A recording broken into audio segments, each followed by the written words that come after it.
Chapter 6. Mr. Toad. It was a bright morning in the early part of summer. The river had resumed its wonted banks and its accustomed pace, and a hot sun seemed to be pulling everything green and bushy and spiky up out of the earth towards him as if by strings.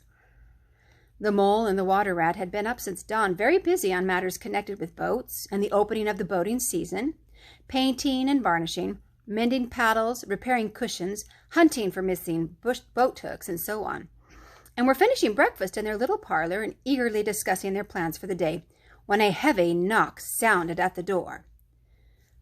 "Bother," said the rat, all over egg.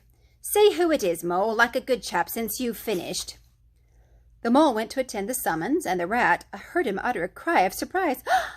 Then he flung the parlor door open and announced with much importance, "Mr. Badger." This was a wonderful thing indeed, that the badger should pay a formal call on them, or indeed on anybody. He generally had to be caught, if you wanted him badly, as he slipped quietly along a hedgerow of an early morning or a late evening, or else hunted up in his own house in the middle of the wood, which was a serious undertaking. The badger strode heavily into the room and stood looking at the two animals with an expression full of seriousness. The rat let his egg spoon fall on the tablecloth and sat open-mouthed. "The hour has come," said the badger at last with great solemnity. "What hour?" asked the rat uneasily, glancing at the clock on the mantelpiece. "Whose hour, you should rather say," replied the badger. "Why, Toad's hour. The hour of Toad. I said I would take him in hand as soon as the winter was well over, and I'm going to take him in hand today." "Toad's hour, of course," cried the mole delightedly. "Hooray, I remember now. We'll teach him to be a sensible toad." "This very morning," continued the badger, taking an armchair, "as I learnt last night from a trustworthy source, another new and exceptionally powerful motor car will arrive at Toad Hall on approval or return. At this very moment, perhaps, Toad is busy arraying himself in those singularly hideous habiliments so dear to him, which transform him from a comparatively good-looking toad into an object which throws any decent-minded animal that comes across it into a violent fit. We must be up and doing ere it is too late. You two animals will accompany me instantly to Toad Hall, and the work of rescue shall be accomplished." "Right you are," cried the rat, starting up. "We'll rescue the poor unhappy animal. We'll convert him. He'll be the most converted toad that was ever before when we've done with him." They set off the road on their mission of mercy, Badger leading the way. Animals, when in company, walk in a proper and sensible manner, in single file, instead of sprawling all across the road and being of no use or support to each other in case of sudden trouble or danger. They reached the carriage drive of Toad Hall to find, as the badger had anticipated, a shiny new motor car of great size, painted a bright red, Toad's favorite color, standing in front of the house. As they neared the door, it was flung open, and Mr. Toad, arrayed in goggles, cap, gaiters, and enormous overcoat, came swaggering down the steps, drawing on his gauntleted gloves. "Hello! Come on, you fellows!" he cried cheerfully on catching sight of them. "You're just in time to come with me for a jolly... jolly..." His hearty accents faltered and fell away as he noticed the stern, unbending look on the countenances of his silent friends, and his invitation remained unfinished. The badger strode up the steps. "Take him inside," he said sternly to his companions. Then, as Toad was hustled through the door, struggling and protesting, he turned to the chauffeur in charge of the new motor car. "I'm afraid you won't be wanted today," he said. "Mr. Toad has changed his mind. He will not require the car. Please understand that this is final. You needn't wait." Then he followed the others inside and shut the door. "Now then," he said to the toad when the four of them stood together in the hall, First of all, take those ridiculous things off." "Shan't," replied Toad with great spirit. "What is the meaning of this gross outrage? I demand an instant explanation." "Take them off him then, you two," ordered the Badger briefly. They had to lay Toad out on the floor, kicking and calling all sorts of names before they could get to work properly. Then the Rat sat on him, and the Mole got his motor clothes off him bit by bit, and they stood him up on his legs again. A good deal of his blustering spirit seemed to have evaporated with the removal of his fine Penelope. Now that he was merely Toad, and no longer the terror of the highway, he giggled feebly and looked from one another appealingly, seeming quite to understand the situation. "You knew it must come to this sooner or later, Toad," the Badger explained severely. "You've disregarded all the warnings we've given you. You've gone on to squander the money your father left you, and you're getting as animals a bad name in the district of your furious driving and your smashes and your rows with the police. Independence is all very well, but we animals never allow our friends to make fools of themselves beyond a certain limit, and that limit you've reached. Now you're a good fellow in many respects, and I don't want to be too hard on you. I'll make one more effort to bring you to reason. You will come with me into the smoking room, and there you will hear some facts about yourself, and we'll see whether you come out of that room the same Toad that you went in." He took Toad firmly by the arm, led him into the smoking room, and closed the door behind them. "That's no good," said the Rat contemptuously. "Talking to Toad will never cure him. He'll say anything." They made themselves comfortable in armchairs and waited patiently. Through the closed door they could just hear the long, continuous drone of the Badger's voice, rising and falling in waves of oratory, and presently they noticed that the sermon began to be punctuated at intervals by long, drawn-out sobs, evidently proceeding from the bosom of Toad, who was a soft-hearted and affectionate fellow, very easily converted, for the time being, to any point of view. After some 3/4 of an hour the door opened, and the Badger reappeared, solemnly leading by the paw a very limp and dejected Toad. His skin hung baggily about him, his legs wobbled, and his cheeks were furrowed by the tears so plentifully called forth by the Badger's moving discourse. "Sit down there, Toad," said the Badger kindly, pointing to a chair. "My friends," he went on, "I am pleased to inform you that Toad has at last seen the error of his ways. He is truly sorry for his misguided conduct in the past, and he has undertaken to give up motor cars entirely and forever. I have his solemn promise to that effect." "That is very good news," said the Mole gravely. "Very good news indeed," observed the Rat dubiously. If only. He was looking very hard at Toad as he said this, and could not help thinking he perceived something vaguely resembling a twinkle in that animal's still sorrowful eye. "There's only one more thing to be done," continued the gratified Badger. "Toad, I want you solemnly to repeat before your friends here what you fully admitted to me in the smoking room just now. First, you are sorry for what you've done, and you see the folly of it all?" There was a long, long pause. Toad looked desperately this way and that, while the other animals waited in grave silence. At last he spoke. "No," he said a little sullenly but stoutly. "I'm not sorry, and it wasn't folly at all. It was simply glorious." "What?" cried the Badger, greatly scandalized.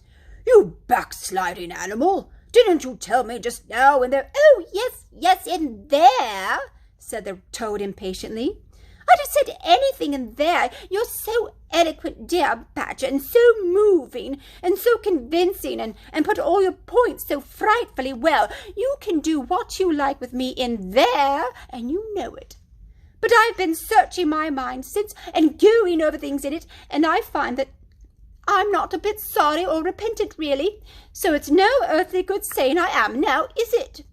"Then you don't promise," said the Badger, "never to touch a motor car again?" "Certainly not," replied Toad emphatically. "On the contrary, I faithfully promise that the very first motor car I see, poop, poop, off I go in it." "I told you so, didn't I?" observed the Rat to the Mole.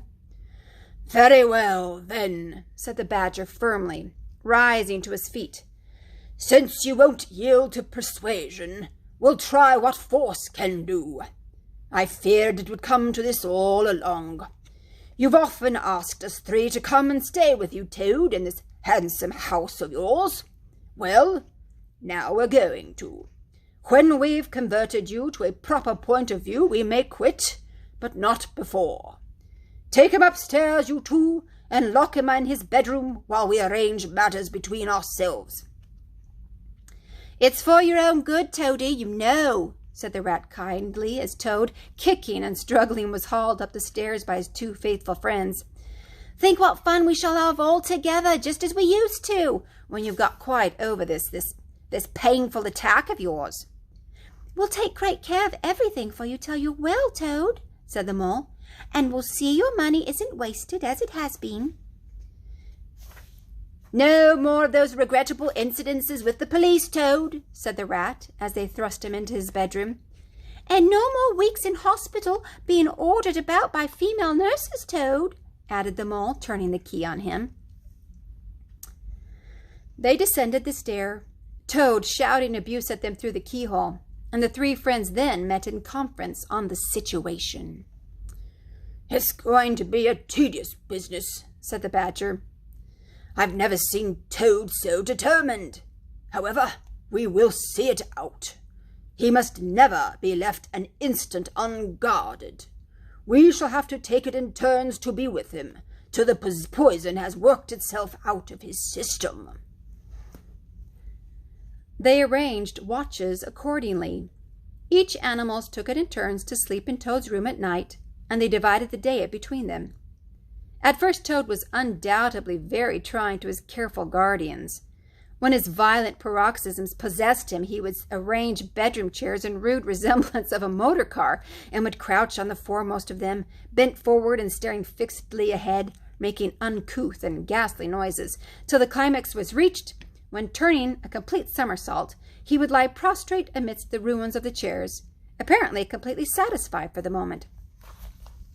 As time passed, however, these painful seizures grew gradually less frequent, and his friends strove to divert his mind into fresh channels. But his interest in other matters did not seem to revive, and he grew apparently languid and depressed. One fine morning the Rat, whose turn it was to go on duty, went upstairs to relieve Badger, whom he found fidgeting to be off and stretch his legs in a long ramble round the wood and down his earths and burrows. "Toad's still in bed," he told the Rat outside the door. "Can't get much out of him except, 'Oh, leave me alone.' He wants nothing. Perhaps he'll be better presently. May pass in time. Don't be unduly anxious,' and so on, so on. Now you look out, Rat. When Toad's quiet and submissive, and playing at being the hero of a Sunday school prize, then he's at his artfullest. There's sure to be something up. I know him. Well, now, I must be off." "How are you today, old chap?" inquired the Rat cheerfully as he approached Toad's bedside. He had to wait some minutes for an answer. At last a feeble voice replied, "Thank you very much, dear Ratty. So good of you to inquire. But first, tell me how you are yourself and that excellent Mole." "We're all right," replied the Rat. "Mole," he added incautiously, "is going out for a run round with Badger. They'll be out till luncheon time, so you and I will spend a pleasant morning together, and I'll do my best to amuse you. Now jump up, there's a good fellow, and don't lie moping there on a fine morning like this." "Dear, kind Rat," murmured Toad, "how little you realize my condition. and how very far I am from jumping up now, if ever. But do not trouble yourself about me. I hate being a burden to my friends, and I do not expect to be one much longer. Indeed, I almost hope not." "Well, I hope not, too," said the Rat heartily. "You've been a fine bother to us all this time, and I'm glad to hear it's going to stop. And in weather like this, and the boating season just beginning, it's too bad of you, Toad. It isn't the trouble we mind, but you're making us miss such an awful lot." "I'm afraid it is the trouble you mind, though," replied the Toad languidly. "I can quite understand it. It's natural enough. You're tired of bothering about me. I mustn't ask you to do anything further. I'm a nuisance, I know." "You are indeed," said the Rat. "But I'll tell you, I'd take any trouble on earth for you, if only you'd be a sensible animal." "If I thought that, Ratty," murmured Toad more feebly than ever, "then I would beg of you, for the last time probably, to step round to the village as quickly as possible. Even now it may be too late, and fetch the doctor. Oh, but don't you bother. It's only a trouble, and perhaps we may as well let things take their course." "Why, what do you want a doctor for?" inquired the Rat, coming closer and examining him. He certainly lay very still and flat, and his voice was weaker, and his manner much changed. "Surely you have noticed of late," murmured Toad. "But no, why should you? Noticing things is only a trouble. Tomorrow, indeed, you may be saying to yourself, 'Oh, if only I had noticed sooner, if only I had done something.' But no, it's a trouble. Never mind, forget that I asked." "Look here, old man," said the Rat, beginning to get rather alarmed. "Of course I'll fetch a doctor to you if you really think you want him, but you can hardly be bad enough for that yet. Let's talk about something else." "I fear, dear friend," said the Toad with a sad smile, "that talk can do little in a case like this, or doctors either, for that matter. Still, one must grasp at the slightest straw. Oh, and by the way, while you are about it, I hate to give you additional trouble, but I happen to remember that you will pass the door. Would you mind at the same time asking the lawyer to step up? It would be a convenience to me, and there are moments, perhaps I should say there is a moment, when one must face disagreeable tasks at whatever cost to exhausted nature." "A lawyer? Oh, he must really be bad," the affrighted Rat to himself as he hurried from the room, not forgetting, however, to lock the door carefully behind him. Outside he stopped to consider. The other two were far away, and he had no one to consult. "It's best to be on the safe side," he said on reflection. "I've known Toad fancy himself frightfully bad before, without the slightest reason. But I've never heard him ask for a lawyer.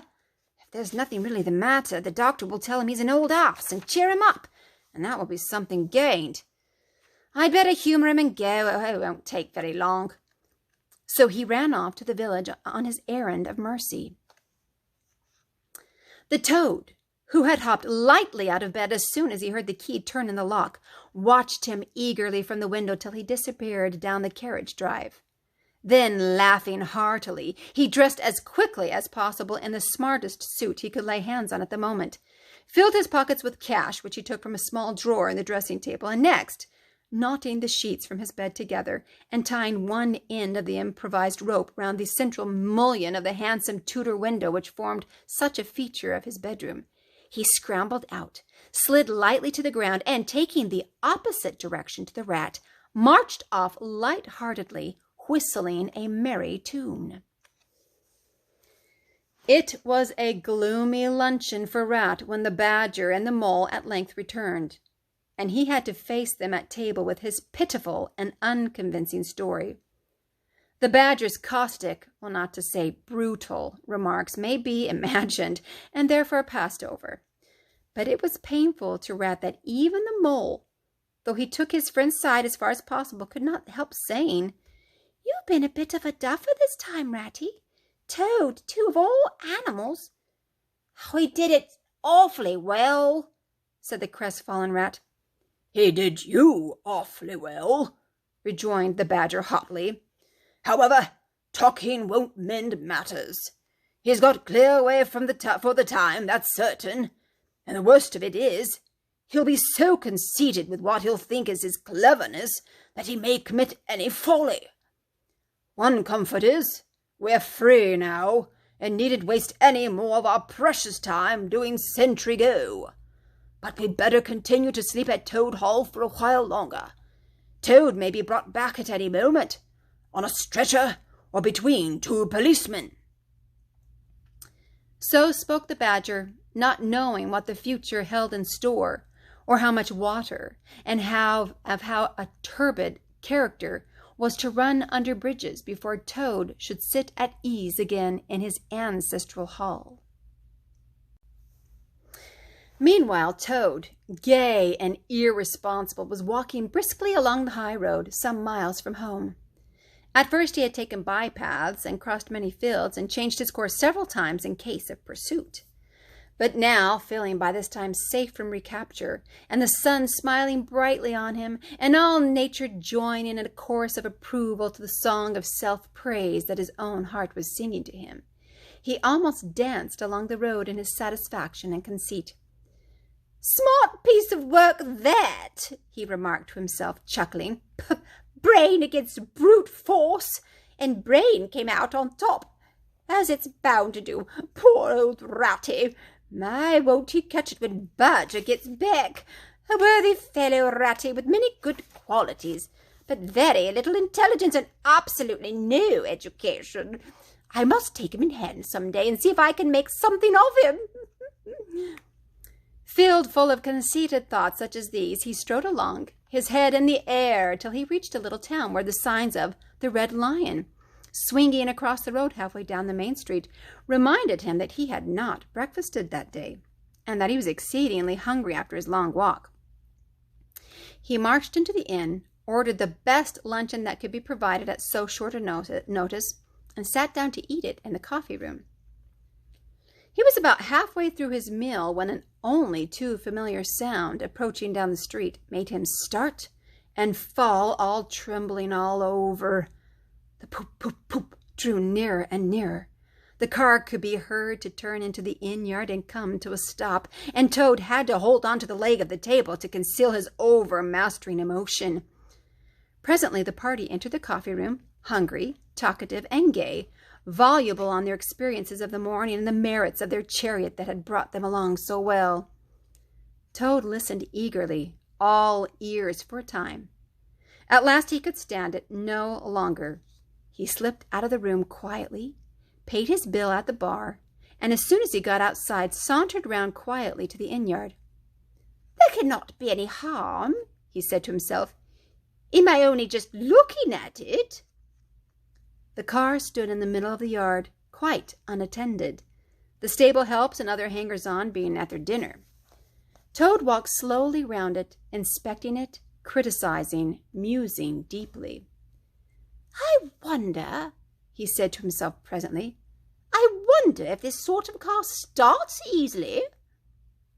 Next moment, hardly knowing how it came about, he found he had hold of the handle and was turning it. As the familiar sound broke forth, the old passion seized on Toad and completely mastered him, body and soul. As if in a dream, he found himself somehow seated in the driver's seat. As if in a dream, he pulled the lever and swung the car round the yard and out through the archway. And as if in a dream, all sense of right and wrong, all fear of obvious consequences seemed temporarily suspended.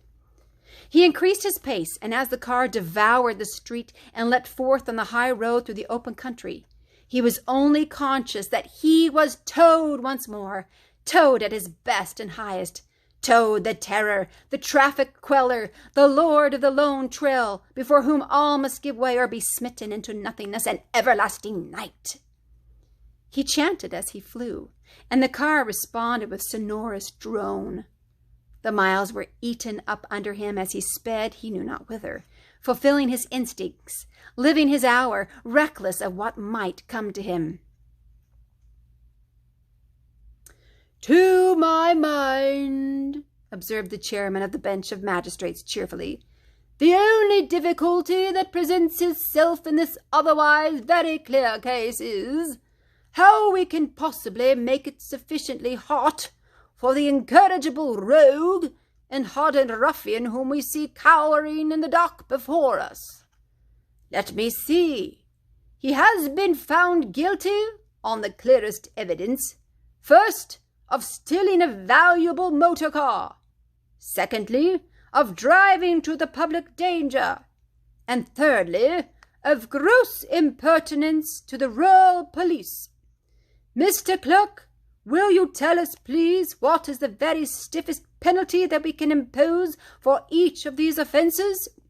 Without, of course, giving the prisoner the benefit of any doubt, because there isn't any." The clerk scratched his nose with his pen. "Some people would consider," he observed, "that stealing the motor car was the worst offence, and so it is. But checking the police undoubtedly carries the severest penalty, and so it ought.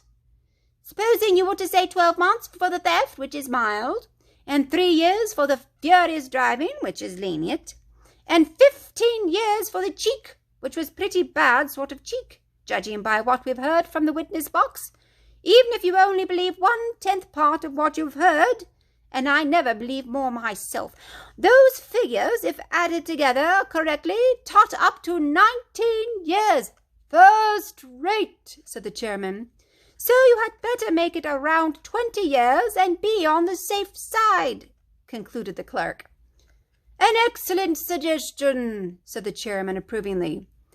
Prisoner, pull yourself together and try and stand up straight. It's going to be 20 years for you this time.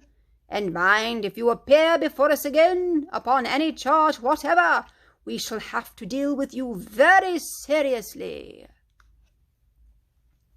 Then the brutal minions of the law fell upon the hapless Toad, loaded him with chains, and dragged him from the courthouse, shrieking, praying, protesting, across the marketplace, where the playful populace, always as severe upon detected criminals as they are sympathetic and helpful when one is merely wanted, assailed him with jeers, carrots, and popular catchwords. Past hooting school children, their innocent faces lit up with the pleasure they ever derive from the sight of a gentleman in difficulties. Across the hollow-sounding drawbridge, below the spiky portcullis, under the frowning archway of the grim old castle, whose ancient towers soared high overhead, past guardrooms full of grinning soldiery off duty, past sentries who coughed in a horrid, sarcastic way, because that is as much as a sentry on his post dare do to show his contempt and abhorrence of crime.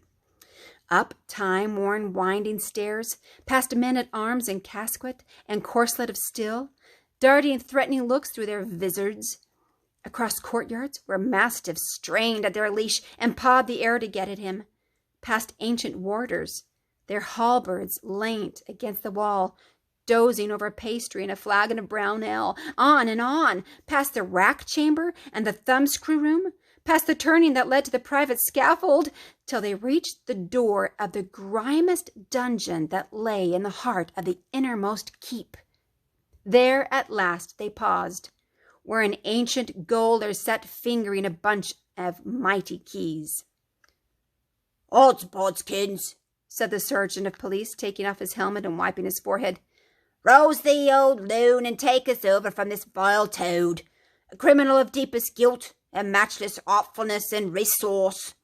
Watch and ward him with all thy skill, and mark thee well, greybeard, should aught untoward befall, thy old head shall answer for this, and a murrain on both of them." The gaoler nodded grimly, laying his withered hand on the shoulder of the miserable Toad. The rusty key creaked in the lock, the great door clanged behind them, and Toad was a helpless prisoner in the remotest dungeon of the best guarded keep of the stoutest castle in all the length and breadth of merry England.